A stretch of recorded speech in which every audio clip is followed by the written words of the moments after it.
Copa de Oro a 3 rivales del Caribe. La pandemia obligó a los ticos a hacer cambios en sus patrones de consumo, pero ¿cómo serán los supermercados del futuro? En el mundo, tras el asesinato del presidente de Haití, el primer ministro de este país otorgó mayores poderes al Ejecutivo al declarar estado de sitio.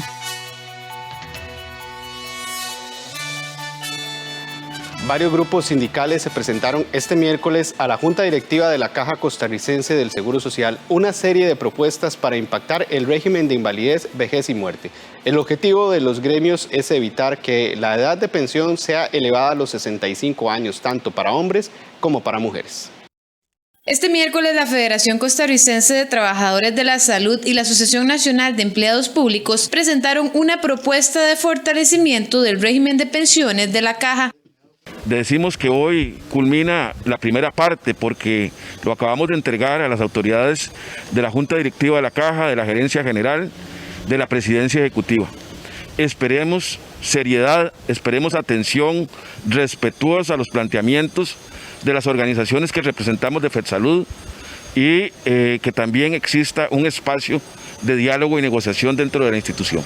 Entre las propuestas elaboradas por el matemático actuarial Rodrigo Arias, junto con las organizaciones sindicales, consiste en ajustar las cuotas requeridas y permitir a los hombres retirarse a partir de los 60 años de edad y con 480 cuotas mensuales. En el caso de las mujeres pasaría de 450 a 462 cuotas, es decir, aportaría 12 cuotas más. El resultado ha sido el satisfactorio. Esto es muy importante que los costarricenses, principalmente los trabajadores y aquellos empresarios que tengan a bien estudiar nuestra propuesta, en ella, con las condiciones versadas por el máster Rodrigo Arias López, se demuestra que hay sostenibilidad con alternativa de redistribución de cargas existentes al día de hoy, que es lo que sostiene al régimen de invalidez, vejez y muerte. Eso no le va a costar ningún incremento a los empresarios, mucho menos a los trabajadores. Y por último, es que se demuestra que sí podemos salir con una pensión a partir de los 60 años y con 40 años trabajados. Precisamente esta semana la Caja Costarricense del Seguro Social informó que aún mantiene los canales de comunicación abiertos con distintos sectores desde agosto del 2020 para discutir, recibir y analizar las diferentes propuestas para refortalecer el régimen de invalidez, vejez y muerte. La Gerencia de Pensiones solicita que cualquier propuesta, que cualquier observación que se tenga, puedan encontrarla o escribir en nuestra página, ¿verdad? Y ahí podrán encontrar nuestras propuestas y ahí también cualquier observación o cualquier propuesta adicional que quieran las personas o cualquier organización remitirnos. En este caso, tenemos hasta el 9 de julio, la Gerencia de Pensiones está proponiendo recibir estas propuestas hasta esa fecha, a las 4 de la tarde, para que puedan ser incluidas en el informe que la Gerencia de Pensiones presentará a la Junta Directiva el próximo 22 de julio. No obstante, la discusión al 22 de julio dependerá del proceso de convocatoria al sector patronal que nombre a su representante en el máximo órgano colegiado de la Caja de Seguro Social, la Junta Directiva, tras la renuncia este martes de Cristian Steibor, representante patronal. A partir de esta convocatoria y hasta que se concluya el proceso de nombramiento, la Junta Directiva de la Caja del Seguro Social queda limitada a realizar sesiones solamente por temas de urgencia o necesidad apremiante donde pueda existir una afectación al fin público o a los usuarios bajo la figura de órgano de hecho desarrollada por la Procuraduría General de la República. Reducción en los ingresos y cambio de dietas por contar con menos dinero han sido parte de algunos de los cambios que ha tenido que hacer la población por los efectos de la pandemia. Así lo reveló una encuesta realizada por IDESPO. Una encuesta realizada por el Instituto de Estudios Sociales en Población de la Universidad Nacional, IDESPO, reveló que el 93% de los ciudadanos consultados perciben que el país atraviesa una situación de crisis, sobre todo a nivel económico y político. Las personas encuestadas consideran que la pandemia es la mayor causa de la problemática del desempleo. Los datos muestran que el 51% de la población percibe que sus ingresos han disminuido durante la pandemia, situación que afecta especialmente a las mujeres. Y es que un 24% de las mujeres encuestadas tuvieron que asumir otro empleo durante la pandemia para mitigar la disminución de sus ingresos. El tema de la disminución de ingresos se manifiesta además en un ajuste en el consumo de ciertos alimentos. De acuerdo con la encuesta, un 58% de personas afirman haber disminuido el consumo de carne, un 47,3% las frutas y un 45,2% las verduras y las legumbres. En general, desde el ámbito económico podemos ver cómo la pandemia ha afectado en términos laborales a la población, la denominan la mayor causa de la problemática del desempleo, ¿verdad? Desde nuestros hallazgos en la encuesta. Además, podemos ver cómo se han disminuido las jornadas laborales, ¿verdad?, de la población y cómo han tenido que acudir a segundos empleos para complementar sus ingresos. Este tema de ingresos se manifiesta además en un ajuste en el consumo, ¿verdad?, de ciertos alimentos.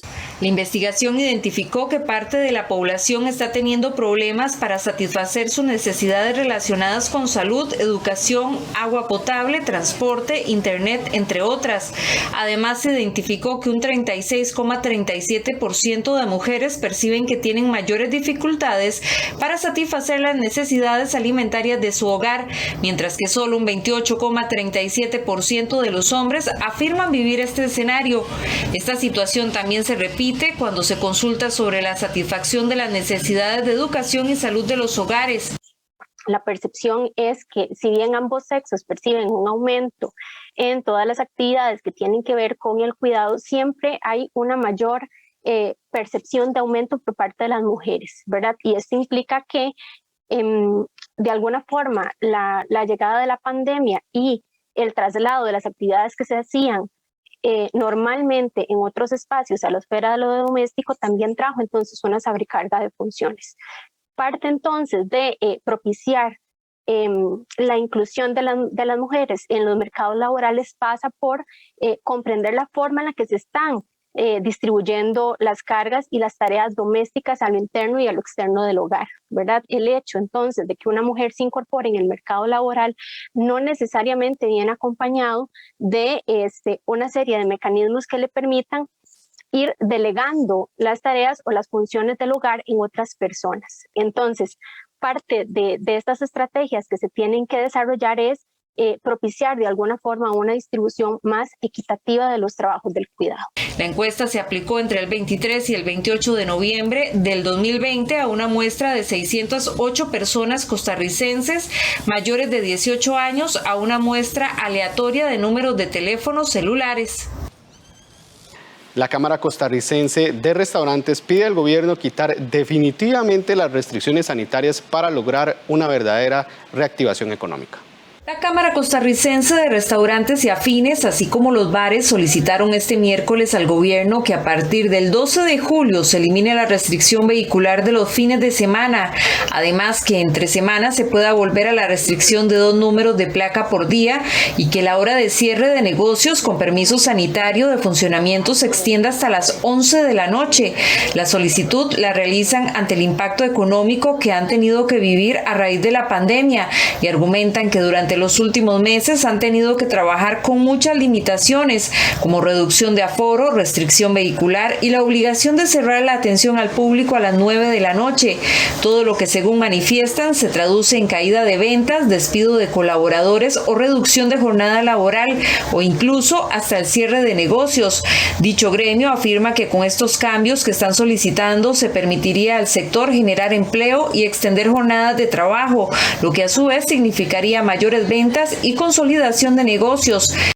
De parte de Asobares, la Asociación de Bares, Restaurantes, Cantinas y Afines, nos unimos a la petición realizada el día de hoy por CACORE en cuanto se dé una mayor apertura a partir del 12 de julio.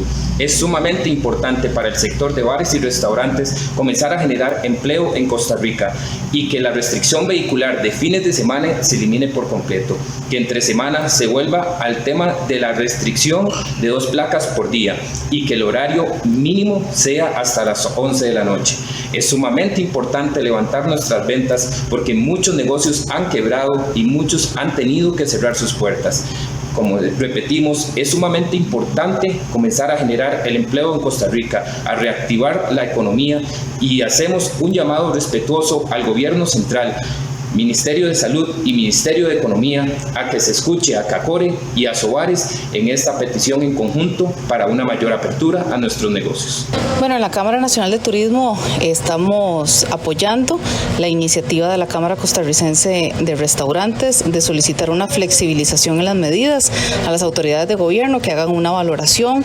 Después de tantos meses bajo restricciones y sometiéndose a una serie de medidas y de protocolos, consideramos que ya los diferentes sectores ya cuentan con la experiencia suficiente para poderle garantizar a las personas y a los trabajadores espacios seguros para la realización de las diferentes actividades. Entendemos que el gobierno todos los meses hace evaluaciones y aproximándose una época en donde para el turismo es bastante compleja, donde se disminuyen muchísimo las visitas internacionales y los paseos de las familias costarricenses, consideramos que ya va siendo hora de que se analice una mayor flexibilización, particularmente en las actividades de bares y restaurantes. Según los datos de la Asociación de Bares y Restaurantes, al mes de octubre del año anterior se registraban 109,000 personas desempleadas y 75,000 con suspensión laboral en este gremio. Además, afirman que con la flexibilización de medidas que se dieron a finales del 2020, se logró recuperar un 26% de empleo en restaurantes y afines. Sin embargo, con las medidas más fuertes que se dieron en el mes de abril de este año, volvieron a vivir despidos, reducción de jornadas y cierre de negocios. El proceso de demolición en Calle Blancos para la construcción del último tramo de la carretera de circunvalación finalmente inició tras años de negociaciones. Aunque la mayoría de propiedades ya fueron demolidas, aún quedan en espera al menos 4 propiedades que no han logrado alcanzar un acuerdo económico con el Ministerio de Obras Públicas y Transportes. Tras más de 40 años de espera, varias administraciones en medio, el Ministerio de Obras Públicas y Transporte inició el desalojo y demolición de las propiedades ubicadas en Calle Blancos, donde se construirá la última etapa de la carretera de circunvalación norte. Se trata de la construcción del último tramo que conectará la Ruta 32 con Calle Blancos, en una distancia de 1,5 kilómetros. Con esto, concretar el anillo de circunvalación. Sin embargo, pese a que la mayoría de desalojos y demoliciones ya se ejecutaron, aún quedan pendientes al menos unas 4 propiedades en pie habitadas. Es el caso del taller mecánico El Chino. A su alrededor, todas las propiedades ya fueron demolidas. Este taller es el único que queda en pie en este sector. Carlos Muñoz, uno de los propietarios, asegura que el MOB no ha concretado con ellos el pago del derecho comercial. Hasta el momento, bueno, a nosotros no nos tenemos que ir porque el terreno y el negocio está en un proceso, ¿verdad? Ahí en el juzgado. Pero por el momento no nos han dicho qué va a pasar, qué va a suceder, ¿verdad? Si va a continuar el proceso este. Hay una parte que a ustedes les corresponde que me explicaba la parte comercial. Esto no se les está reconociendo. Correcto, sí. Ha habido una negativa por parte del Ministerio de Obras Públicas a pagarnos lo que nos corresponde, ¿verdad? Que es el derecho comercial. Y eso es lo que está ahorita, bueno, tenemos abogados que están llevando el caso, ¿verdad? Porque nosotros, este negocio tiene ya 48 años de estar aquí, ¿verdad? Un caso similar es el de Saúl Arcía, dueño de la panadería Arcía, sin embargo, no del terreno. Su negocio está ubicado en uno de los tramos por donde pasará la carretera. Arcía declaró que encargados del MOB lo llamaron para hacer una negociación respecto a su caso, pero no se concretó nada. De momento, espera a que le indiquen cómo se procederá. Aquí ya te da miedo. Voy a ir a comenzar otra vez a otro lado, donde voy a perder los clientes que he tenido durante tantos años, lo que me han mantenido. ¿Qué es lo que falta? ¿Ah? ¿Qué es lo que falta ahorita para finiquitar? Para esto. Y ellos, como le digo, me llamaron el año pasado y ya firmé y todo, y he estado viendo con el abogado. E inclusive, antes de que se reventara esta cosa de Conavi, esta bulla, yo estuve como 3 días antes con el abogado. Llegamos allá y nos dijeron pues que no, que ahí no había nada. O sea, hasta el momento ellos no les han pagado. Absolutamente. Otros vecinos de la zona cuentan la nostalgia que les produce ver la demolición de tantas casas del barrio que crecieron viendo desde pequeños, incluso familiares y amigos que tuvieron que buscar nuevos hogares. Tengo 59 años de vivir aquí en este sector de Calle Blancos y muy querido para mi familia y para todos, ¿verdad? Muy felices, ¿verdad? El ambiente y los vecinos han sido excelentes, ¿verdad? Gente muy... Y a uno le duele todo esto, ¿verdad? A nosotros le duele porque aquí botaron algunas de las casas, era una casa de mi suegra y otra de mi cuñada, y fue muy doloroso, ¿verdad? Porque habían recuerdos muy lindos de los carajillos cuando se jugaban y todo, ¿verdad? Y esto pues lo estábamos esperando nosotros antes del gobierno de Óscar Arias. Desde el gobierno de Óscar Arias empezaron a anunciar esta carretera y vea el montón de gobiernos que han pasado, todo el montón de gobiernos que ha pasado, y hasta ahora en este gobierno empezaron a trabajar con esto ya. Se buscó una entrevista con el encargado de este proceso en el Ministerio de Obras Públicas y Transporte, pero desde el departamento de prensa indicaron que al funcionario se le presentó un problema de salud, por lo cual no pudo concretar la entrevista al cierre de esta edición. El último tramo de la carretera de Circunvalación Norte tendrá un costo de $59.9 millones y estará a cargo del consorcio La Estrella H. Solís, mismas empresas encargadas de la construcción de las 2 etapas de la carretera de circunvalación que van desde La Uruca hasta Calle Blancos. Desde el primer poder de la República solicitan al presidente Carlos Alvarado que retracte de manera inmediata la decisión de haber nombrado a Otón Solís como representante de Costa Rica ante la Organización para la Cooperación y Desarrollo Económicos, OCDE. Pero es que no solo los diputados han mostrado su descontento con la designación de Solís, ya que algunos sectores han señalado que el representante del país ante este organismo internacional debe ser técnico y no un tema de clientelismo político. La designación de Otón Solís como representante de nuestro país en la Organización para la Cooperación y Desarrollo Económico, OCDE, no ha caído nada bien en el Congreso y en algunos sectores de nuestro país. En el caso de los diputados y diputadas, exigen al mandatario de la República, Carlos Alvarado, revocar el nombramiento de Solís de manera inmediata. Además, algunos aseguran que Solís ha sido una persona que siempre ha estado en contra de la OCDE. Es impresionante la arrogancia de este gobierno de nombrar a Otón Solís el enemigo número 1 de la adhesión a la OCDE y un irrespeto y un desagravio a los diputados que realmente impulsamos un Estado moderno, un Estado que le resuelva a los costarricenses, pero sobre todo un Estado que se olvide de las prácticas del pasado y que viva en la realidad que hoy debemos de un Estado competitivo, de un país competitivo. Realmente es sorprendente y esperaría que el presidente pueda revertir este nombramiento.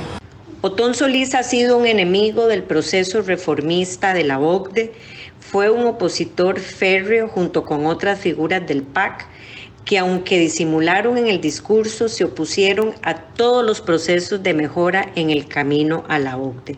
Su postura en contra más evidente fue en el proyecto Seguro de Depósitos, requisito de varios comités de la OCDE. En este proceso se opuso junto con Elian Villegas, hoy ministro de Hacienda. Lamento que a pocos meses de cambiar gobierno se den estos movimientos que en el camino desmantelan un equipo técnico que ha formado parte de este proceso. Es una falta de respeto a la organización que tanto nos apoyó. También una broma de muy mal gusto a la Asamblea Legislativa que aprobó la creación de una comisión especial para tramitar 14 proyectos de ley, todos de alta sensibilidad y en muy corto tiempo, porque Otón Solís nunca ha creído en la OCDE. Le pido vehementemente, señor presidente, que usted se retraiga de esta decisión, que eche atrás y que enmiende esta decisión. Es un verdadero desacierto. Hemos trabajado desde la Asamblea Legislativa para ingresar a esta organización, impulsando una economía solidaria y que logre Costa Rica más beneficios en esta entidad.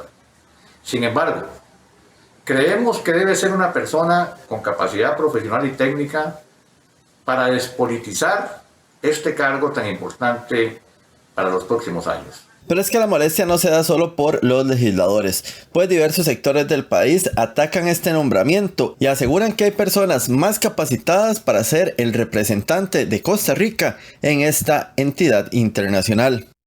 Pareciera que el Consejo de Gobierno se aparta de la recomendación inicial que le hizo COMEX, y siendo COMEX el ministerio que según la ley que autorizó el acceso de Costa Rica a la OCDE es el que tiene la legitimación para la recomendación que se hace para ese importante puesto. Nos parece que es una decisión tomada a escondidas, intransparente, ¿verdad?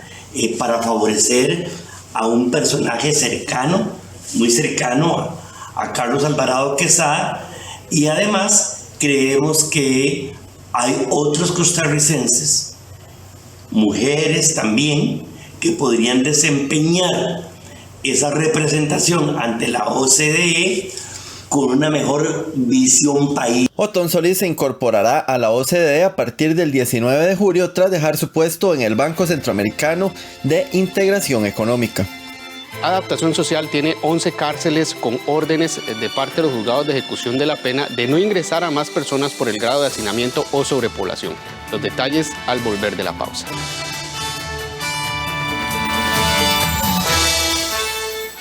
Un día más en la escuela es experimentar nuevas formas de aprender. La educación es uno de los derechos fundamentales de la niñez y adolescencia, y garantizarlo es un asunto que compartimos. Un mensaje de UNICEF, PANI y MEF. Esta semana en Forjadores, la sal no era, en ese momento, era como una especie de hobby. Y hoy día no es un hobby, es un negocio. Comencé a trabajar de los 14 años con mi papá en una salinera de sal cruda, igual a esta. Cuando uno iniciaba tenía que hacerlo con guante mientras el cuerpo se adaptaba, ¿verdad?, al agua. 4 de la tarde, por 13, Costa Rica Televisión. Lo que sucede en nuestras comunidades, de costa a costa, informando a todo el país. Costa Rica Noticias Regional. Todos los días a la 1:30 de la tarde. Y los martes, luego de Soluciones del 13. Aquí en 13, Costa Rica Televisión.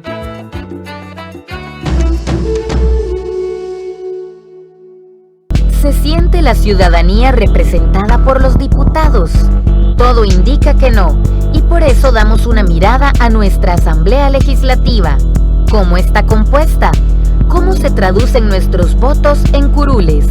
Y un repaso por los hitos en la historia de la representación parlamentaria. Animales políticos. Este 11 de julio a las 7 de la noche. Con repetición el martes 13 a las 8:30 de la noche. Aquí en 13, Costa Rica Televisión.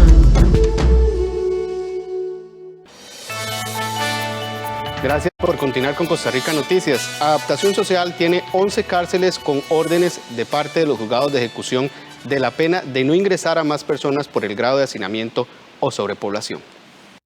Se trata de los centros penitenciarios Antonio Bastida en Pérez Celedón, Carlos Luis Fallas en Pocosí, Marcus Garvey en Limón, Jorge Arturo Montero en San Rafael de Alajuela, Antigua Reforma, Jorge de Bravo, Cartago, Adulto Mayor en San Rafael de Alajuela, 26 de julio en Punta Arenas, Luis Paulino Mora en San Rafael de Alajuela, Nelson Mandela en San Carlos, San José en San Sebastián y Liberia. En estos centros los juzgados de ejecución de la pena ordenaron al Ministerio de Justicia no ingresar a más personas debido al grado de hacinamiento o de sobrepoblación. La orden más reciente fue la que giró el juzgado de ejecución de la pena de Pérez Celedón para que Adaptación Social no trasladara a 100 privados de libertad que se encuentran en celdas del OIJ al gimnasio de la Unidad de Atención Integral Paurú Presberi. Justicia asegura que estas personas no ingresarán a este centro, sino que cumplirán la cuarentena de 14 días allí. Una vez más, vemos una resolución judicial que no está mirando el sistema penitenciario en el momento histórico que no solo el sistema penitenciario, sino el mundo está viviendo.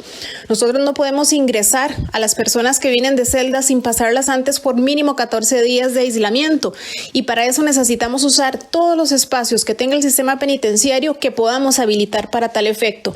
Si los espacios que existen y los habilitamos no nos permiten usarlos, realmente el ministerio se queda atado de manos y no puede proceder.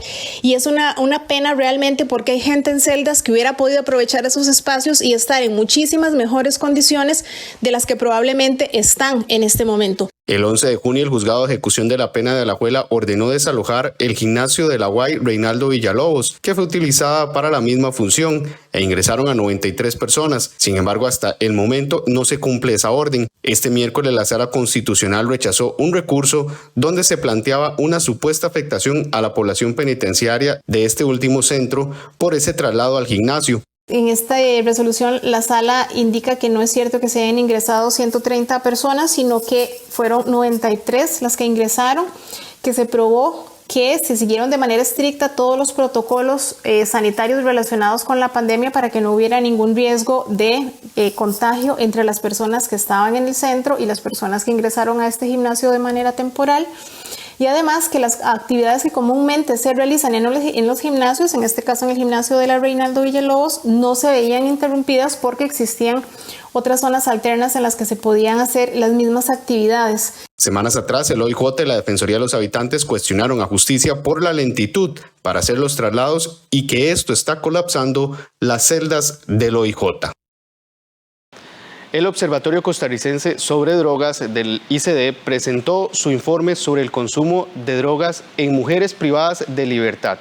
¿Cuáles son los datos y cómo impacta a nuestra población femenina privada de libertad? Esta información la tiene Andrés Rodríguez, jefe nacional del Observatorio Costarricense sobre Drogas del ICD.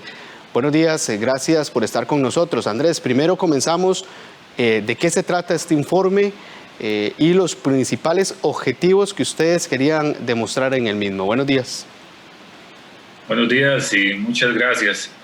Sí, tuvimos el gusto de presentar el informe Perfil de Consumo de Sustancias Psicoactivas en Población Penitenciaria Femenina Mayor de Edad de Costa Rica. Básicamente ellas se encuentran recluidas en 2 centros de atención integral, lo que es el CAI Vilma Curling, conocido popularmente como el Buen Pastor. Hay un módulo en el Centro de Atención Integral en Liberia.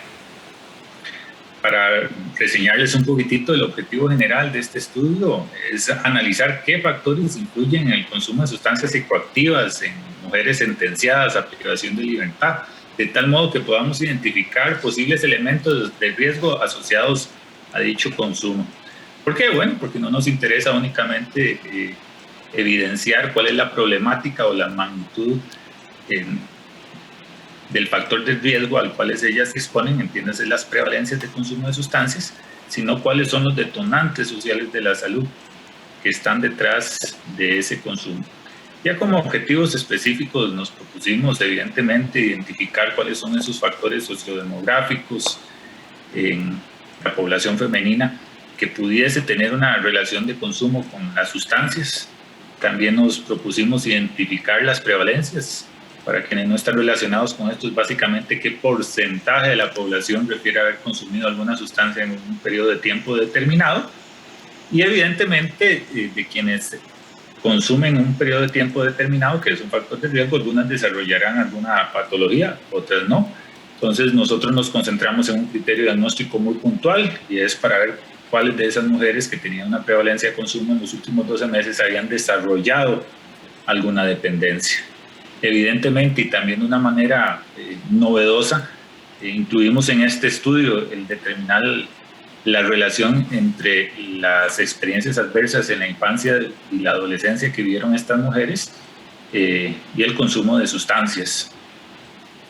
Esto es súper importante, lo hicimos mediante el cuestionario ACE, que por su acrónimo en inglés es Adverse Childhood Events, para contextualizarlos un poco, del mismo CDC de Atlanta, que es un referente en temas de vigilancia epidemiológica, ha recomendado que se utilice en diferentes estados, ya más de 40 en Estados Unidos lo utilizan para que podamos identificar cuando un chiquito o una chiquita está viviendo alguna experiencia adversa, pues brindarle la atención debida y no esperar a que sea un adulto lleno de traumas. También nos propusimos reconocer si la depresión, ansiedad y estrés en estos recintos está siendo un factor detrás del consumo de estas sustancias. Y bueno, los datos de este informe preliminar son reveladores. Hablo de informe preliminar porque el estudio fue propuesto para realizarse durante 20 años con un levantado de información cada 4 años, o sea, es un estudio longitudinal con levantado de información transversal. Quiere decir que hasta de 20 años vamos a poder dar respuesta a la hipótesis y a las preguntas de investigación. No obstante, esto no significa que los datos que vamos obteniendo en el proceso no puedan ser insumos para tomar decisiones, sobre todo cuando evidencian temas tan importantes que no solamente el Ministerio de Salud, sino instituciones como el PANI, como el Ministerio de Educación, como el Ministerio de Salud, deberían estar trabajando, porque muchas de las particularidades que se estudiaron y se identificaron son particularidades que no están dentro del rango de acción del Ministerio de Justicia prevenir. Evidentemente, como ya tenés la población con esas particularidades, tenés que tratarla, pero la prevención está de previo a que ellos llegaran a un centro penitenciario. Claro, ¿Qué cosas Andrés, tal vez si entramos también en detalle, por ejemplo, claro, ¿cuáles son los resultados que se obtienen? ¿Cuál es la prevalencia de consumo de drogas en mujeres privadas de libertad? Y aclaramos que se trata de mujeres adultas, el estudio solo es para mujeres adultas, privadas de libertad, mayores de 18 años. ¿Cuál es esa prevalencia? ¿Cuáles son las drogas que más se están consumiendo en las cárceles para mujeres del país? Ok, Andrés, con mucho gusto ya vamos a entrar a ese detalle. Sí es importante que la gente conozca, por ejemplo, que el 11% de estas mujeres de previo estar en privación de libertad prefirieron haber estado viviendo en hacinamiento. El 72,8% de estas mujeres tiene al menos un hijo, y de esas que tienen un hijo, el 84,8% es menor de edad. Entonces tenemos que contextualizar lo que estos chiquitos pueden estar viviendo en estos momentos que su madre está en prisión, pero también contextualizar lo que pudieron haber vivido, siendo de que el estudio no va concentrado en temas de criminalidad, sino va concentrado en el consumo de ellas, ¿verdad? Ya se sabe que el consumo de sustancias psicoactivas en un entorno familiar es un factor de riesgo, o sea, estos chiquitos, los hijos de ellas, estuvieron expuestos a ese riesgo y eventualmente pueden estar ahorita en un entorno donde también se exponen a eso. Concretamente, si entramos únicamente a los datos relacionados a prevalencia de consumo de sustancias psicoactivas, podemos ver de que lo que llamamos prevalencia de consumo en la vida, entiéndase, si alguna vez en la vida usted ha consumido alguna sustancia, el 85% de las mujeres del estudio han consumido alcohol en algún momento de su vida. Esto baja, evidentemente, cuando estudiamos prevalencia en privación de libertad. La pregunta fue concretamente, durante su privación de libertad, ¿usted ha consumido alguna sustancia? A que un 8,1% de esa población ha consumido alcohol durante su privación de libertad. Importantísimo este dato porque no siempre el alcohol al que ellas tienen acceso es un alcohol que ha sido destilado de la mejor manera, sino que muchas veces es fruto de la chicha producida por el fermento de frutas o verduras, y en ese sentido no siempre se logra tener una fermentación que produzca etanol, sino que muchas veces lo que se produce es metanol, que es sumamente dañino para el nervio óptico y para el sistema nervioso central. Importante contextualizarles que en relación a la población general, por ejemplo, la última encuesta que hizo el IAFA en el 2015 evidenciaba que la prevalencia de vida en población general en mujeres era del 63,3%, mientras que en privación de libertad es del 85,8%. O sea, las mujeres privadas de libertad tienen básicamente 22 puntos porcentuales por encima de la prevalencia en población general. Desde el punto de vista de consumo de tabaco, el tabaco es un enemigo de la salud pública, como le llamo yo, y en lo que es recintos penitenciarios donde están las mujeres privadas de libertad, es la sustancia más consumida por ellas, ¿verdad? Entonces, básicamente un 52% de las mujeres privadas en libertad reporta que durante su privación de libertad han consumido tabaco. Y esto es de suma relevancia desde el punto de vista de políticas públicas, porque cuando se trata de brindar tratamiento a la mujer, tiene que ser un tratamiento diferenciado al del varón. Andrés, ya es harto conocido los estudios. Andrés, es un elemento importante el que usted señala. Nos dice que el principal droga o sustancia psicoactiva que consumen las mujeres privadas de libertad al día de hoy es el tabaco. Después del tabaco, ¿cuáles serían? Recuerdo las que ustedes mencionaron la semana anterior, en el caso de los hombres privados de libertad, se hablaba que la principal droga que consumen es la marihuana. Y por ahí también entre los 3 primeros estaban los medicamentos psicoactivos. Tal vez si nos dice, y esa comparación, porque es importante ese elemento. Entonces las mujeres están consumiendo, privadas de libertad, están consumiendo más tabaco. ¿Cuáles serían las otras sustancias psicoactivas? Es importante, por ejemplo, mencionar esta temática porque la segunda sustancia que más se consume en centros penitenciarios es la marihuana. La marihuana, la prevalencia de consumo en privación de libertad es de un 23%. O sea, básicamente una cuarta parte de las mujeres privadas de libertad refieren que han consumido marihuana durante su privación de libertad. Sabemos, y es importante hacer esta relación con el tabaco, porque suelen ser sustancias que ellos refieren intercambiar entre ellos mismos, ¿verdad? Entonces, un 23% de las mujeres privadas de libertad refieren estar consumiendo marihuana. Los efectos que esto puede tener en temas de aprendizaje, por ejemplo, para aquellas que están aprovechando su privación para sacar la escuela o el colegio, pues les afecta. Evidentemente también esto afecta la dinámica de convivencia dentro de los recintos penitenciarios, por ejemplo, cuando hay alguien que no puede pagar las dosis de marihuana que ha consumido, pues evidentemente hay cobronazos con violencia, ¿verdad? Aunque el estudio no trata de eso, es importante contextualizar a quienes nos están viendo de que esas cifras hay que verlas con lupa, lo que implica el consumo dentro de un recinto penitenciario. La otra sustancia que más se consume dentro de un recinto penitenciario básicamente son los psicotrópicos de uso médico, pero ojo, en dosis distintas a las que el médico les prescribió o sin receta médica. Pues básicamente un 15% de la población privada de libertad refirió que durante su estancia allí han consumido psicotrópicos de uso médico, pero sin que un galeno se los haya prescrito o en dosis distintas, ¿verdad?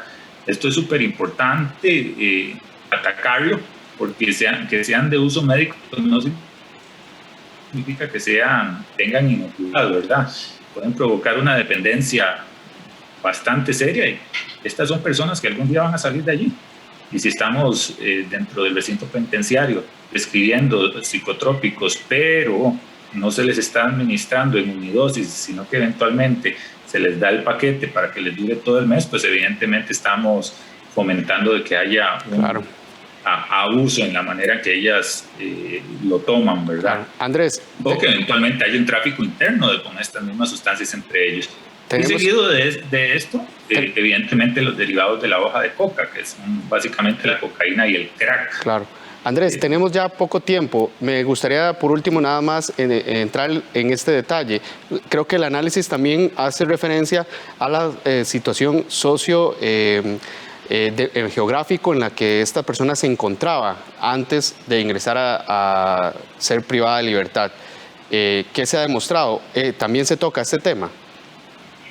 Por supuesto, son mujeres que vivan en privación de libertad, mujeres, por ejemplo, que cuando hicimos el estudio de experiencias adversas en niñez y adolescencia, el 65% refirió que vienen de hogares con padres separados. Es muy triste tener que decirlo, pero el 38% había sido testigo de abuso físico o sexual dentro de su mismo hogar. El 36% había sufrido de abuso sexual. El 34% viene de hogares a donde hay alcoholismo. El 36%, por ejemplo, refirió de haber sido víctima de abuso físico. Una cuarta parte, un poquito más, el 26%, refirió de que en el entorno donde ellas vivían había alguien que había sido privado de libertad. Una cuarta parte de ellas refería venir de un hogar donde había alguna persona con una enfermedad mental. Igualmente, una cuarta parte refería de que durante su niñez o adolescencia sentía que nadie la amaba, nadie le quería, y estas son huellas que se dejan en las personas y que luego vienen a afectar el desarrollo del ser humano, ¿verdad? Andrés, por último nada más, ¿nos puede mencionar, en la página está los estudios, tanto el de hombres como el de mujeres, ahí se puede buscar y ahí se puede encontrar este estudio, este informe?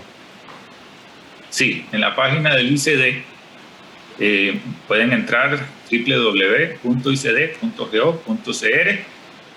pueden entrar al área de Unidad de Información Estadística. Allí hay un link que se llama Investigaciones, en donde ustedes pueden ver todas las prevalencias, no solamente las sustancias que yo he mencionado, sino de otras que ahorita no he comentado, como éxtasis, ketamina, LSD. Pueden conocer un poquitito más respecto a los niveles de depresión, ansiedad y estrés que se identificaron por medio del cuestionario DAS-42 que vivían estas mujeres, nada más como para contextualizarlo un poco. Por ejemplo, el 60% de las mujeres que estaba privada de libertad tiene un nivel de ansiedad distinto al normal, y un 55% padece de una depresión que no está dentro del rango de lo que se puede considerar normal. Muy bien. Les comento esto porque esos son detonantes que pueden estar detrás del consumo de las sustancias de estas personas, y sobre los cuales verdaderamente los sistemas de prevención y tratamiento tienen que trabajar, porque finalmente resultan ser los detonantes sociales de la salud detrás del consumo de sustancias psicoactivas. Tenemos que enfocar nuestros esfuerzos y trabajar. Muy bien, Andrés, muchísimas gracias. Estaremos también pendientes de otros informes y el trabajo que ustedes normalmente vienen realizando. 2 informes que se pueden encontrar en la página del ICD y que estaremos también al tanto de las informaciones que de ahí se derivan. Muchas gracias, Andrés. Buenos días. Gracias a ustedes, Andrés. Que estén muy bien. Gracias. Feliz día. Gracias, igual. En otras informaciones, el Ministerio de Trabajo suma al menos 6 denuncias en contra de la empresa H. Solís por el supuesto incumplimiento de los contratos de trabajo con sus empleados.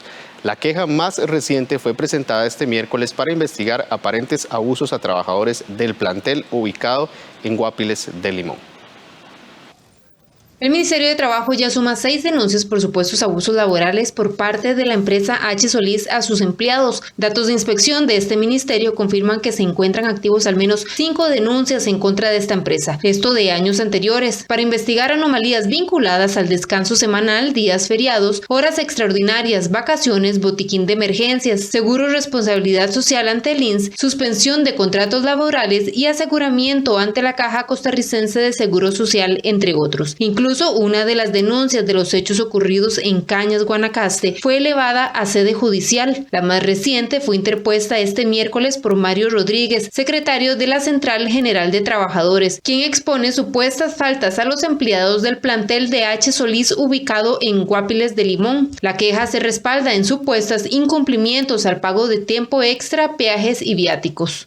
La intención es que de oficio la ministra de Trabajo y el viceministro de Trabajo manden la inspección laboral a los planteles de H. Solís para que se investigue el no pago de tiempo extraordinario, para que se investigue el no pago de peajes, para que se investigue el no pago de viáticos, para que se investigue la no entrega de uniformes adecuados a los trabajadores. Esto por cuanto el CONAVI en sus contratos tiene que garantizar que a los trabajadores de H. Solís se les paguen estos rubros. Entonces, ¿qué es lo que puede pasar acá? Que H. Solís le está cobrando al CONAVI estos rubros, pero que no se los da adecuadamente al trabajador. Rodríguez asegura que los empleados de H. Solís reciben viáticos por 5.000 colones, cuando lo indicado en sus contratos son 18.000 colones, insiste el sindicalista. Costa Rica Noticias realizó consultas al respecto a representantes de H. Solís, sin embargo, al cierre de esta edición no obtuvimos respuesta. La actual jefa de fracción del Partido de Liberación Nacional, María José Corrales, se ha visto salpicada en el caso Cochinilla. Esto por la comunicación que sostenía con William Herrera, uno de los dueños de la constructora Herrera, compañía que está inmersa en este caso de corrupción. Corrales, de origen sancarleño, llamó al empresario para reclamarle por una serie de denuncias que había interpuesto su compañera de bancada, Silvia Hernández, por trabajos que se realizaron en la ruta entre Sifón y La Abundancia y que no correspondían a sus funciones. Una denuncia realizada por la hoy presidenta del Congreso, Silvia Hernández, el 5 de febrero del 2020, hace referencia a la construcción de un tramo de la carretera entre Sifón de San Ramón y La Abundancia en San Carlos. En la acusación, Hernández señaló que se habría pavimentado acceso a fincas privadas y rutas cantonales por parte de la constructora Herrera, una de las compañías que se encuentra involucrada en el caso Cochinilla y que no tenía como función realizar estos trabajos. Al día siguiente de la denuncia de Hernández, es decir, el 6 de febrero de este mismo 2020, se dio una llamada entre Carlos Solís Murillo, gerente de adquisiciones y finanzas del CONAVI, y William Herrera, donde el segundo cuenta que hoy la jefa de fracción liberacionista, María José Corrales, lo llamó puteada y molesta. Esto por, textualmente, un montón de acusaciones que se hicieron así tan feas y nosotros ni nos dimos cuenta. Así lo dicta el expediente del organismo de investigación judicial. Este mismo día, pero en horas de la tarde, Corrales realizó una intervención en el plenario legislativo en el que reprochó las denuncias de su compañera de bancada, Silvia Hernández. Es tan fácil venir aquí, ponerse de pie frente a un micrófono y hacer señalamientos, denuncias o acusaciones sobre temas diversos. Pero lo verdaderamente difícil es hacer este ejercicio con apego a pruebas, documentos y fuentes oficiales que certifiquen eso que estamos denunciando. Por esa razón es que quiero argumentar con hechos y pruebas alguna información inexacta que han estado circulando en referencia al proyecto de la carretera San Carlos. Y lo digo con propiedad, porque desde que ingresé a la Asamblea Legislativa mantuve mi posición crítica cuando se dieron los atrasos que nos llevaron a que la carretera San Carlos el día de hoy no sea una realidad. Y es que según el semanario Universidad, medio que dio a conocer la comunicación que tenía Corrales con Herrera, desde marzo del año pasado, parte de los trabajos denunciados por Hernández los realizó la constructora Herrera. Esto por un monto de, escuche bien, 500 millones de colones, pero sin autorización previa, según menciona el expediente.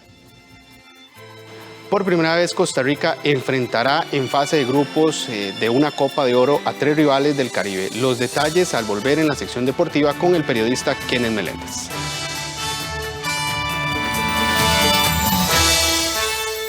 Un día más en la escuela es experimentar nuevas formas de aprender.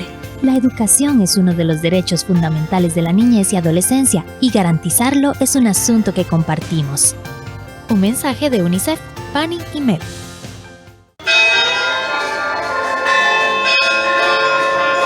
Hace más de 300 años, en Liberia, Guanacaste, nació el tope de toros, hoy declarado Patrimonio Cultural Inmaterial. Son 8 topes los que nosotros tenemos en toda nuestra fiesta cívica. Pasan los payasos, pasan las autoridades, la banda, la reina, los toros sueltos y los jinetes alrededor. Una fiesta en Liberia, miércoles 7 de julio, 8:30 de la noche. Con repetición, sábado 10 de julio, 4:30 de la tarde. Por 13, Costa Rica Televisión. En el norte de Dinamarca, 926 mujeres tailandesas están casadas con hombres daneses. Tendencia que comenzó hace 25 años cuando una ex trabajadora sexual de Pattaya se casó con un hombre danés de Thai, Hardbound. Esta semana en Why Stories, el martes 13 a las 9 de la noche, aquí en 13, Costa Rica Televisión. Esta semana en Mampuku, Barriga Llena. ¡El mar! ¡Mampuku! ¡Pareces una niña! ¡Eso es! Vivimos junto al mar. Usemos las planchas para hacer sal. ¿En serio vas a hacer sal? ¿Estás seguro? ¿Para nosotros? De lunes a viernes a las 11:30 de la mañana. En 13, Costa Rica Televisión.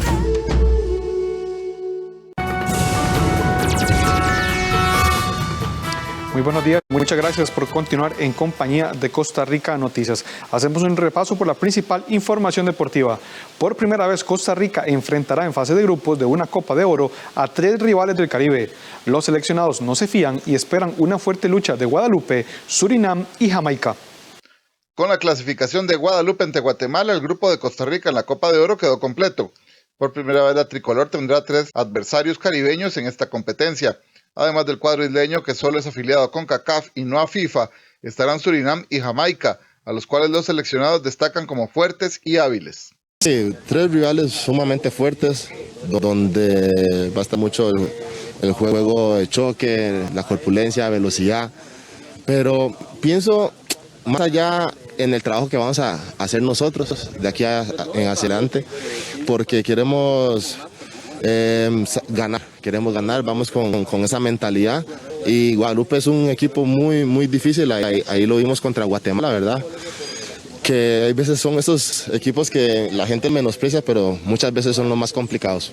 Yo vi el partido Guadalupe-Guatemala, creo que como bien todo el mundo conoce, los equipos caribeños son fuertes, aguerridos, de buena fortaleza corporal. Creo que es hacerlo de nosotros, hacer lo que estamos acostumbrados a tener el balón, atacar y tratar de definir la serie lo más rápido posible, porque sabemos de las características de los equipos caribeños que luchan hasta el final y son incansables. Sabemos de que las selecciones caribeñas tienen una condición física que marca diferencia, son corpulentos, son fuertes, son potentes, rápidos, y obviamente que eso ahora por tendencia en el fútbol mundial marca mucha diferencia. Ahora usted ve que los jugadores rápidos marcan mucha diferencia en cualquier liga, pero obviamente hay situaciones en las cuales uno puede mermar esa condición física. ¿Cuál es? De tratar de tener el control del partido a partir de la pelota, del ataque posicional y buscar por medio de esas situaciones de que te da el juego, no darles esas situaciones de juego en las cuales ellos se sientan cómodos o que puedan explotar esa condición física. Entonces creo que debemos ser muy inteligentes a la hora de jugar y buscar a partir de la posición de la pelota una posición viva que accione llegadas al marco rival y poder concretar. Al final el gol es el que nos va a dar ese manejo de partido, y es a lo que apostamos, a lo que buscamos comenzar a ser más determinantes a la hora de cara a marco. Contra Guadalupe, Costa Rica jugó en las ediciones del 2007 y 2011 ganando 1-0 y 5-1. Contra Surinam no hay antecedente en este certamen, mientras que contra Jamaica se disputaron juegos en 1993, 2009 y 2015, con resultados de 1-1, 1-0 y 2-2, respectivamente.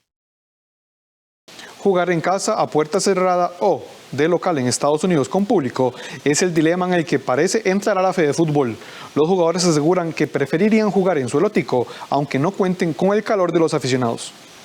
Los países que estarán en la octogonal eliminatoria de la CONCACAF podrán tener gente en los estadios. Hasta el momento, el único país que no tendría esa opción es Costa Rica, dadas las medidas que existen debido a la pandemia. Ante ello, habría una opción de que la nacional tenga otra nación como posibilidad de albergar sus juegos como casa, específicamente los Estados Unidos. No obstante, los seleccionados preferirían aún, sin público, jugar en Costa Rica. Es lindo jugar con gente. Aquí nos hemos quedado bastante atrás con ese tema. Ya vemos que a nivel del mundo hay sus protocolos y ya hay, como te digo, aficionados en los estadios, y eso hace falta. Creo que también hace falta, pero creo que la mejor decisión que tome la federación en cuanto a ese partido, creo que va a ser la mejor. Obviamente nosotros nos gusta jugar con aficionados y máximo nos gusta jugar en nuestra casa con nuestra gente. Sabemos de esa oportunidad que vos decís. Hay mucha gente también costarricense allá, y creo que la mejor decisión que tome la federación, creo que es la mejor para nosotros.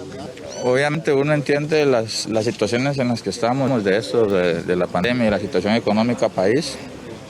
Y obviamente uno entiende que las instituciones, las entidades necesitan tener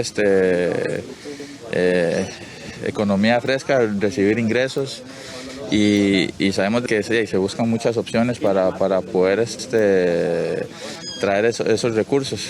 Obviamente que como jugador uno desea siempre jugar acá en Costa Rica porque es donde uno se siente más cómodo y sabemos que en la eliminatoria, la localidad pesa mucho.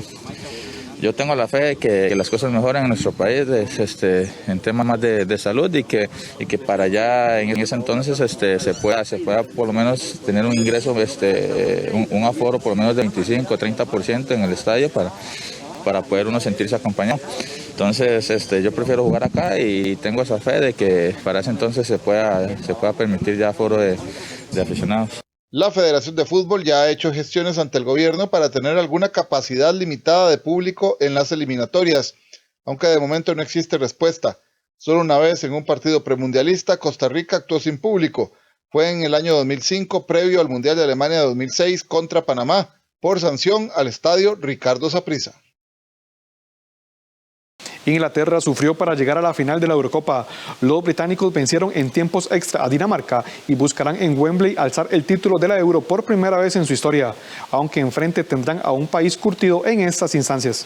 Inglaterra se clasificó por primera vez en su historia para la final de una Eurocopa y se disputará el título con Italia, luego de vencer en la prórroga 2-1 a Dinamarca en las semifinales, este miércoles en el estadio de Wembley. Los daneses se adelantaron con un espectacular lanzamiento de falta de Mikkel Damsgaard cuando se cumplía media hora de juego. Pero Inglaterra no tardó en empatar y 9 minutos después logró la igualada gracias a un tanto en contra del capitán danés Simon Kjær. Ya en la prórroga, Harry Kane marcó el segundo y decisivo en el rechace de un penal que él mismo había fallado. Los ingleses jugarán el próximo domingo su primera final de Eurocopa, de nuevo en su estadio de Wembley, después de quedarse a las puertas del último partido en las ediciones de 1968 y de 1996, esta última disputada en Inglaterra. Este miércoles los Tres Leones estuvieron contra las cuerdas durante buena parte del primer tiempo, pero una vez igualó la contienda, fue la selección que más mereció deshacer el empate. Los locales no tardaron en hacerse con el dominio del balón, pero el conjunto de rojo se veía cómodo, alternando la presión asfixiante con unas líneas más hundidas. Los daneses se fueron acomodando y se acercaron peligrosos al arco inglés. En un golpe franco a 25 metros de la portería llegó la diana de Dinamarca, tras un fantástico golpeo de Damsgaard. Es el único gol que ha encajado Inglaterra en el torneo. Los locales despertaron y se lanzaron salvajemente por el empate, especialmente Raheem Sterling. El portero Kasper Schmeichel evitó un gol del jugador del Manchester City con una parada a quemarropa a los 38 minutos. El 10 no se rindió y un minuto después fue el culpable del autogol de Kjær, quien se había deslizado para que el inglés no recibiera completamente solo frente al arco vikingo en un envío de Bukayo Saka. El partido desembocó en los 30 minutos de prolongación, periodo en el que otra vez brillaron Schmeichel y Sterling. El segundo provocó una dudosa jugada de penal que significó el gol de la clasificación para Inglaterra.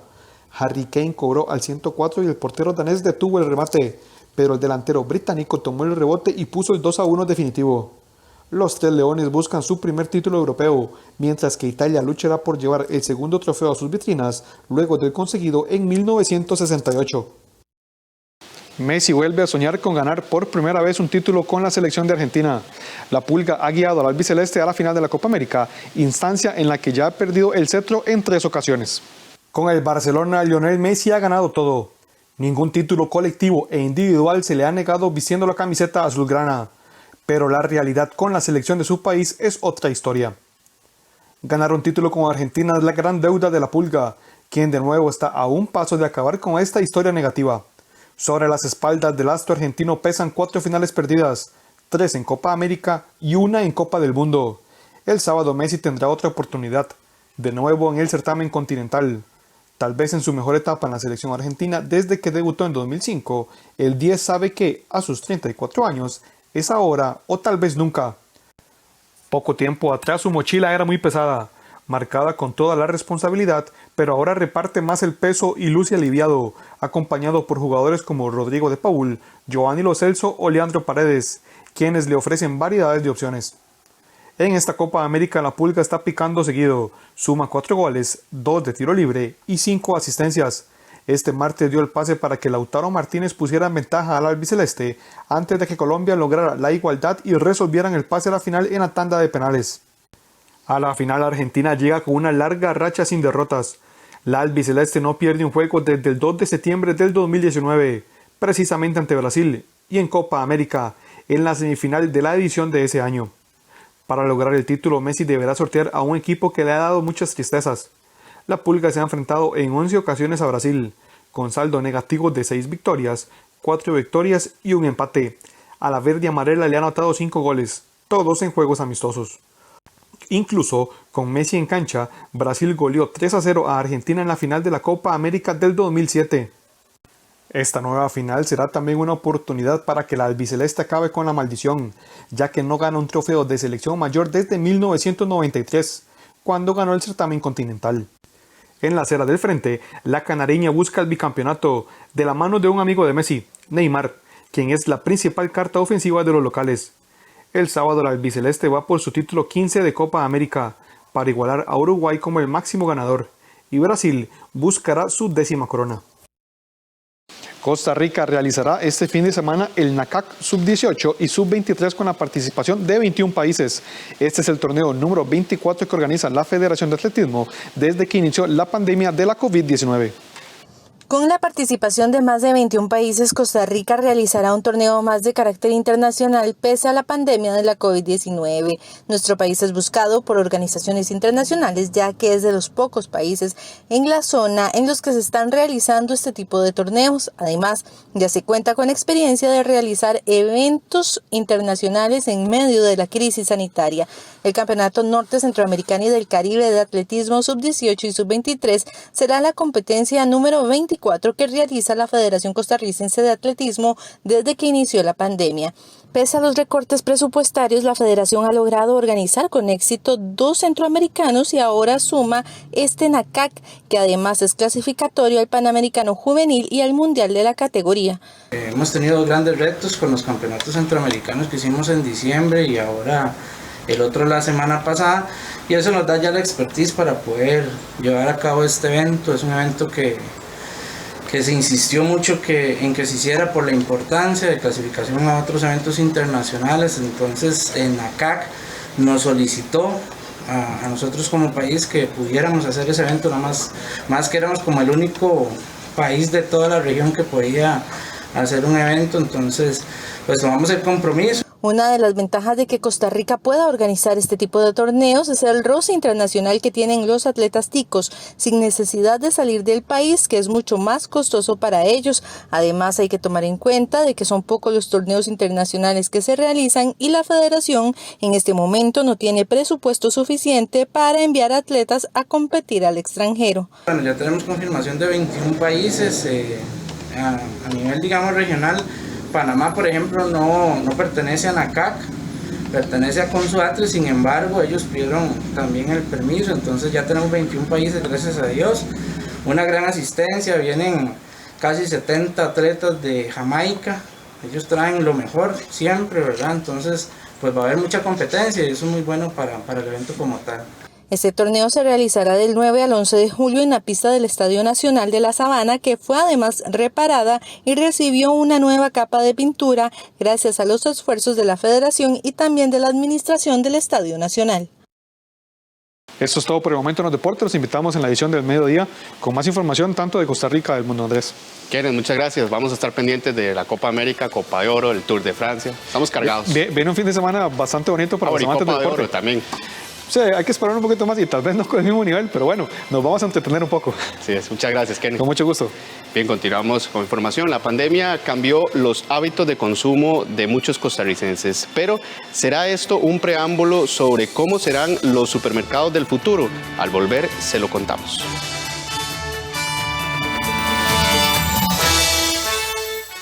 Es urgente que ahorremos agua. Mientras nos enjabonamos de las manos y lavamos los platos, cerremos la llave y al abrirla reduzcamos la presión del agua. Revisemos que no existan fugas en el servicio sanitario. Reguemos las plantas de noche y con un recipiente pequeño. Al lavar, aprovechemos el agua con una tanda completa de ropa. Por su seguridad y la protección ante el COVID-19, comprometámonos con el ahorro de agua. AIA, 60 años de llevar salud y bienestar. Acompáñenos este lunes a las 8:30 de la noche en el estreno de Camino al Desarrollo. En este espacio, las instituciones rendirán cuentas a la ciudadanía acerca de sus impactos en la generación de bienestar, reactivación económica, desarrollo de los territorios y el fortalecimiento de obras, programas y acciones. La UFODE tiene como función principal la atención de personas emprendedoras y de pymes. ¿Qué está sucediendo con el INA en este momento? Con este tipo de programas de becas que están llenando las expectativas y las necesidades del emprendedor. Que uno como empresaria, uno piensa que uno tiene que hacer todo, que puede hacer todo, y la verdad es que ellos me han ayudado a saber que no. Los esperamos a las 8:30 de la noche por 13 Costa Rica Televisión.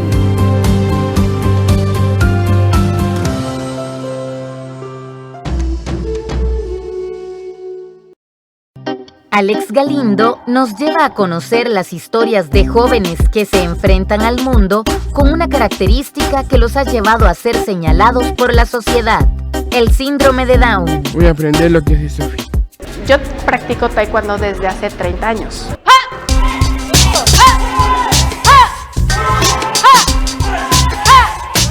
Up Down, los sábados a las 5:30 de la tarde, aquí en 13 Costa Rica Televisión. Para mí Barcelona es la mejor ciudad del mundo. Aquí he vivido mucho tiempo y lo que puedo decir es que me encanta. Es muy famosa por su arquitectura, pero es mucho más que eso. Aquí se respira el arte por todas sus calles. Mi siguiente parada va a ser París, donde va a estar solamente unos 4 días. Voy a comenzar a explorarla por el Arco del Triunfo, donde está la tumba del soldado desconocido. Por el mundo entro a mi casa, los viernes a las 8:30 de la noche, aquí en 13 Costa Rica Televisión. Gracias por continuar con Costa Rica Noticias. La vida durante la pandemia nos ha cambiado notablemente la forma en que adquirimos nuestros productos de primera necesidad. Muchos poseen hoy en día nuevos hábitos de consumo y mandan a comprar hasta la comida del perro por los servicios de entrega a domicilio. Pero, ¿cómo serán los supermercados del futuro? Ir al supermercado podría ser una experiencia totalmente distinta en el futuro. La automatización y la robótica son dos de las principales miras tecnológicas que se incorporan en nuestras vidas con la llegada de la tecnología 5G. La posibilidad de que los datos viajen más rápido y tengamos mayor amplitud de bandas para transmitirlos sugiere que muy pronto muchos de los servicios más comunes sean desarrollados por robots. Así, nos encontraremos con establecimientos atendidos totalmente por mecanismos de inteligencia artificial ajustados para entregarle los productos que usted prefiere y hasta llamarlo por su nombre, pues sus gigantes bases de datos lo reconocerán a través del uso de cámaras colocadas estratégicamente en los establecimientos. O bien, realizando las compras con la ayuda de una app donde hacemos las listas de productos que ni siquiera tenemos que acarrear hasta las cajas, sino que nos serán entregadas debidamente acomodadas cuando simplemente toquemos el clic de pagar, por supuesto. Algo que ya podemos ver en nuestro país son los nuevos sistemas de estacionamiento, que maximizan el espacio, una de las grandes preocupaciones de los administradores actuales de centros comerciales. Lo que usualmente compro por internet sería, por ejemplo, ropa, que sale más barato, siento yo, o tipo electrónicos, juegos o cosas así, o algún artículo que tenga que ver con algún videojuego, por ejemplo. Ropa, artículos para el hogar. Sí. Utilizo ya las aplicaciones de comida rápida, Uber y todo eso, Uber Eats. Pizza, hamburguesas, así, que pedimos en el almuerzo ahí en el brete, por Uber Eats y así. La revolución tecnológica se nos adelantó también con la pandemia, pues las empresas de envíos o logística han tenido que correr para satisfacer las demandas de millares de usuarios que realizan sus compras empleando los servicios digitales.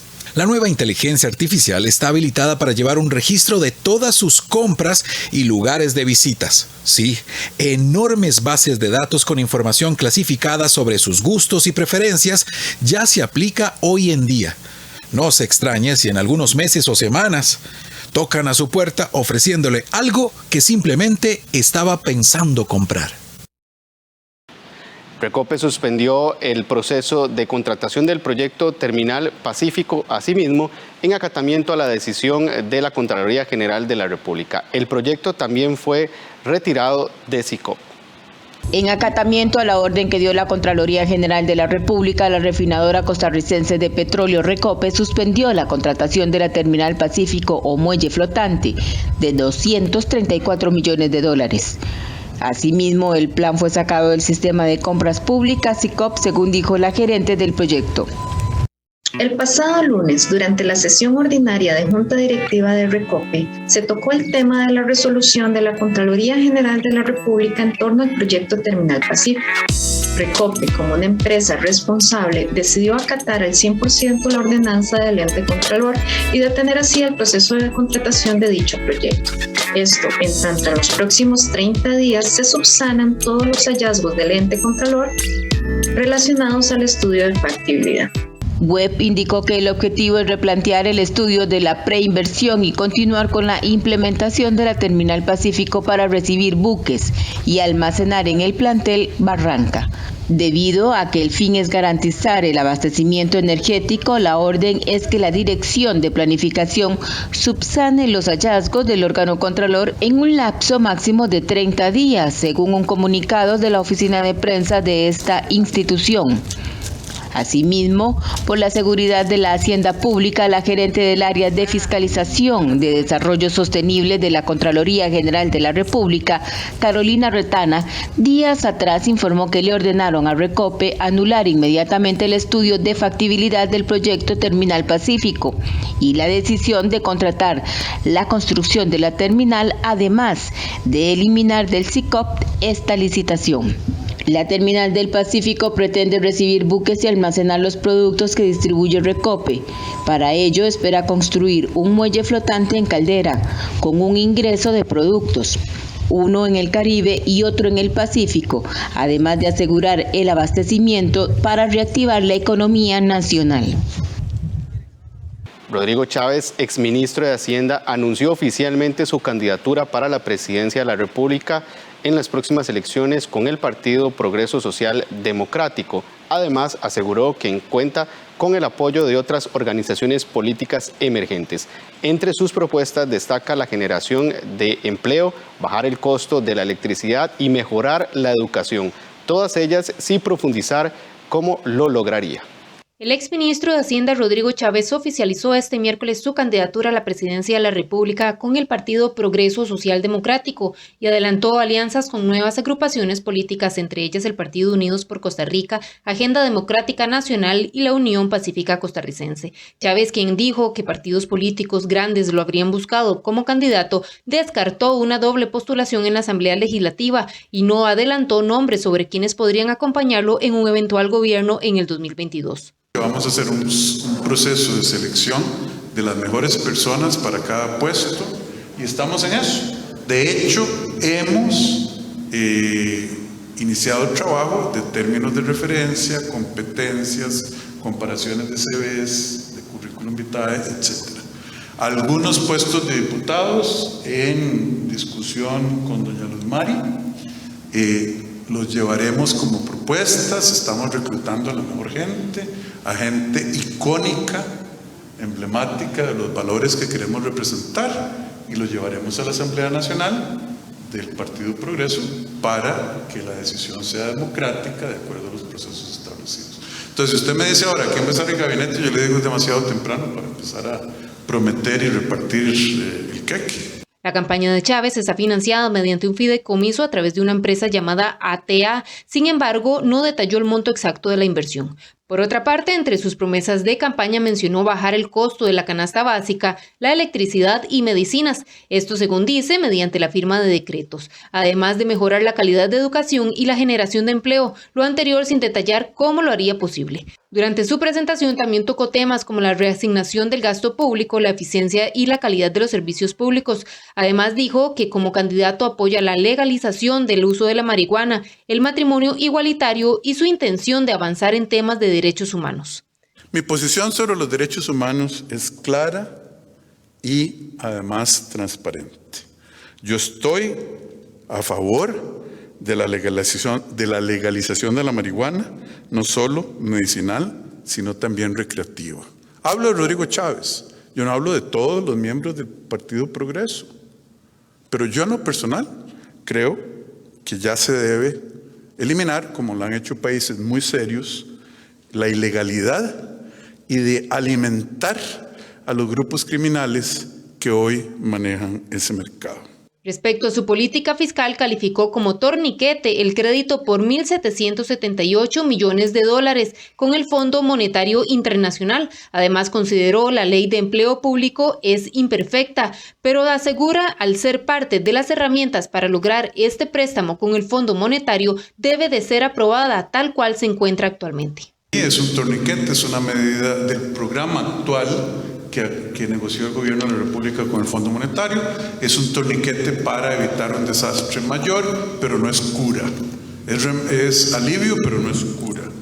Con respecto a un eventual gobierno nuestro, nosotros vamos a hacer mucho más de lo que hizo este gobierno en términos de reforma e iremos al FMI a decirle, si usted necesitaba un 7 para que nosotros pasáramos como país, por decir algo, nosotros vamos a subir esa nota a un 8 o un 9 con reformas mucho más ambiciosas que no se tocaron en este momento con respecto, por ejemplo, a las exenciones fiscales, a los recursos específicos, a las parafiscales, a la evasión, a la elusión y a la calidad del gasto público en general. Chávez laboró en el Banco Mundial durante 28 años. En el 2019 ejerció como ministro de Hacienda en el actual gobierno de Carlos Alvarado. El Partido Progreso Social Democrático nació el 20 de mayo del 2018 y se encuentra inscrito a la escala nacional ante el Tribunal Supremo de Elecciones.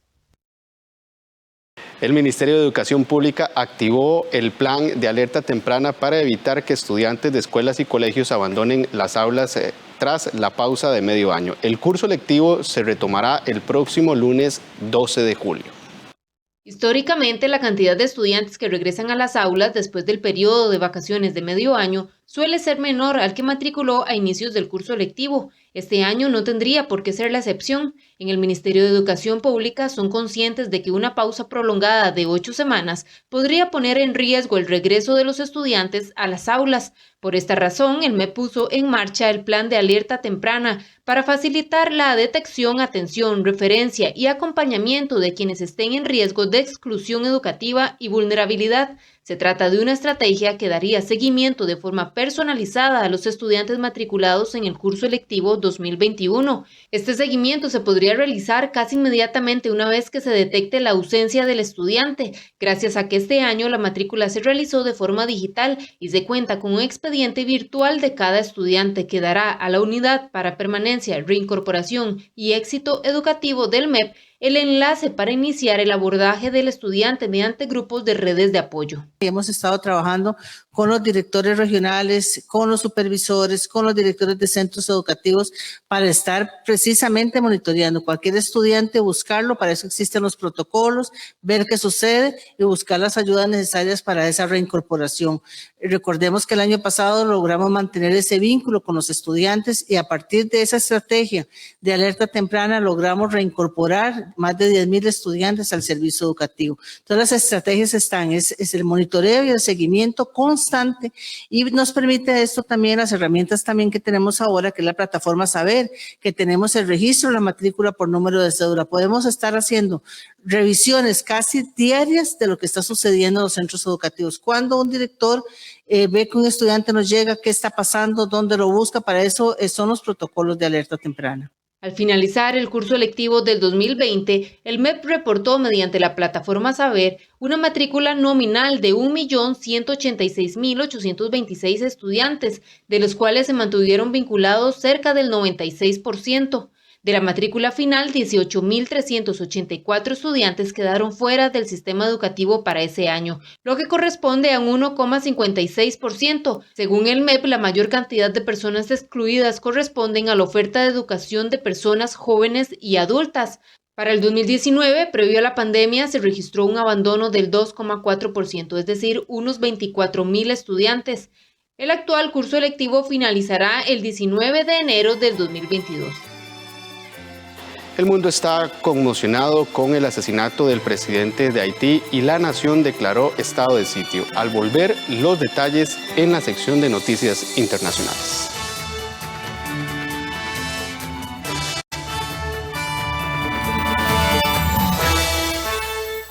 Únete con nosotros en distintos lugares a esta interesante serie que habla sobre la artesanía.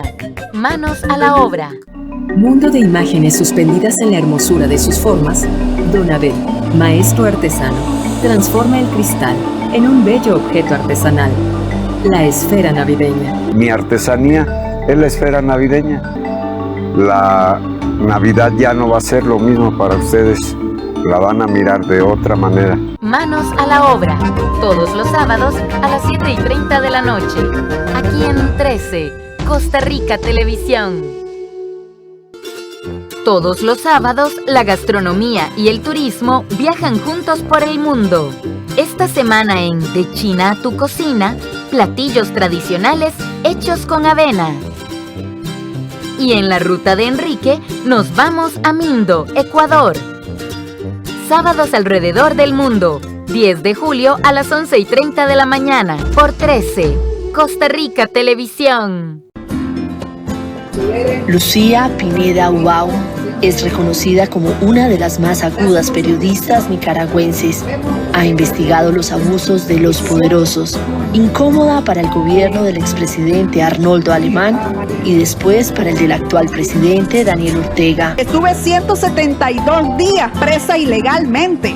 Fui víctima de tortura psicológica.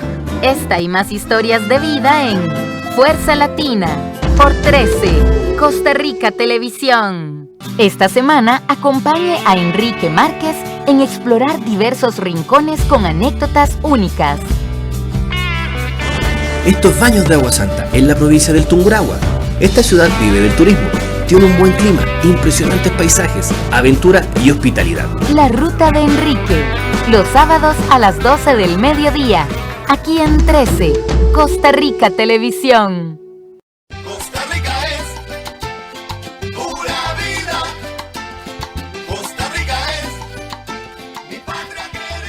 Le invitamos para que nos acompañe este jueves en Café Nacional. Para todos aquellos que tienen una máquina de coser, vamos a darles algunos consejos de su mantenimiento.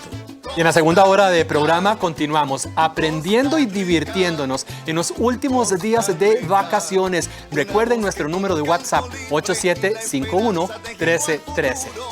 Un pueblo en marcha pero sin apuros. Costa Rica.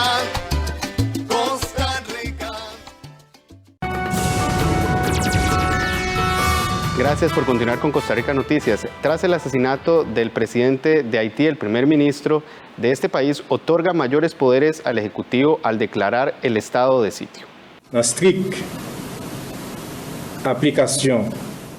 En estricta aplicación del artículo 149 de la Constitución, acabo de presidir un Consejo Extraordinario de Ministros y hemos decidido declarar el estado de sitio en todo el país. La tormenta tropical Elsa, que tocó tierra ayer miércoles en el condado de Taylor, en el noreste de Florida, se debilitó al bajar sus vientos máximos sostenidos y avanza hacia los estados sureños de Georgia y Carolina del Norte. Elsa tocó tierra el miércoles en Florida. La tormenta tropical provocó fuertes vientos e intensas precipitaciones en parte de la costa occidental de ese estado estadounidense. El Centro Nacional de Huracanes dijo que el centro de la tormenta, que se degradó de huracán de categoría 1 durante la noche, entró al continente por el condado de Taylor. Se esperaba un debilitamiento a medida que se desplazaba al interior. Elsa fue el primer huracán de la temporada en el Atlántico. Tras la muerte de 3 personas en República Dominicana y Santa Lucía, la tormenta azotó Cuba el lunes, dejando fuertes lluvias a su paso, pero sin causar grandes daños. Su pasaje por Florida se produce menos de 2 semanas después de la tragedia de Surfside, donde un bloque residencial de 12 pisos colapsó parcialmente la madrugada del 24 de junio por causas que aún se investigan. La alcaldesa del condado de Miami-Dade dijo en una rueda de prensa el miércoles que los rescatistas han encontrado 10 víctimas adicionales, elevando el número de muertos a 46, de los cuales 32 han sido identificados. Todavía hay 94 personas desaparecidas. Según datos de la Organización Mundial de la Salud, la pandemia ha dejado hasta la fecha al menos 4 millones de muertos en el mundo. El mundo superó los 4 millones de fallecimientos por coronavirus oficialmente reportados. Así lo anunció el miércoles el jefe de la Organización Mundial de la Salud. El mundo se encuentra en un punto peligroso de esta pandemia. Acabamos de superar el trágico hito de 4 millones de muertes registradas por COVID-19, lo que probablemente subestima el número total de víctimas. La pandemia está retomando intensidad bajo el impulso de nuevas variantes más contagiosas, pero también por el levantamiento de las restricciones sanitarias. La organización pidió extrema precaución a los países que levanten las medidas sociales y de salud pública en este momento, porque eso traerá consecuencias. Y afirmó que la transmisión del virus aumentará independientemente de las altas tasas de vacunación.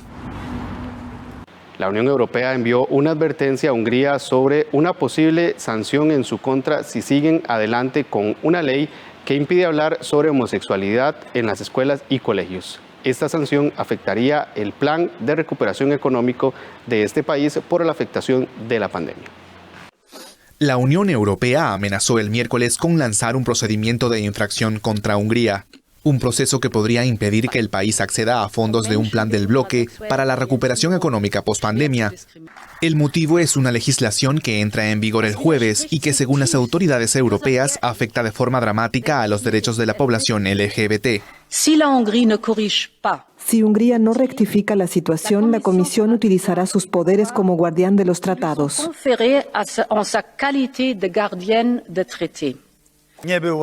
El gobierno del primer ministro Viktor Orbán denunció una campaña sin precedentes en su contra por la Unión Europea. Su administración se encuentra en el ojo de la tormenta por una normativa presentada como un proyecto para proteger a los menores de edad.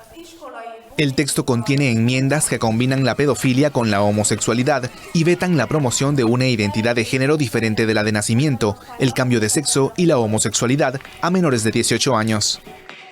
Bruselas no está en condiciones de decir quién debería criar a los niños ni cómo, indicó el miércoles el jefe de gabinete húngaro en el Parlamento Europeo. Los talibanes atacaron una capital de provincia en Afganistán. Este es el primer ataque desde mayo, cuando inició su ofensiva contra las fuerzas gubernamentales. Los talibanes atacaron el miércoles la capital de la provincia de Bagdís, en el noroeste de Afganistán. Controlan los alrededores de la capital Kalinau y avanzaban en su interior, de acuerdo a las autoridades locales. Es la primera localidad en ser atacada en la más reciente ofensiva insurgente, después de que Estados Unidos dijera haber completado 90% de su retirada en el país. Fuentes del Consejo Provincial indicaron que algunas tropas gubernamentales se habrían entregado ante las fuerzas enemigas. Dirigentes locales huyeron a una base del ejército y los talibanes ingresaron en el cuartel de la policía y en oficinas de la agencia de seguridad. Los insurgentes islamistas llevan desde mayo avanzando posiciones en el país, aprovechando el repliegue de la OTAN y de Estados Unidos, que se ha marcado como fecha límite el 11 de septiembre para abandonar totalmente a Afganistán. Delegaciones de las dos partes enfrentadas se reunían en Teherán bajo el auspicio del gobierno iraní. De esta manera llegamos al final de la presente edición de Costa Rica Noticias. Recuerde que tenemos una nueva edición al mediodía. Buenos días.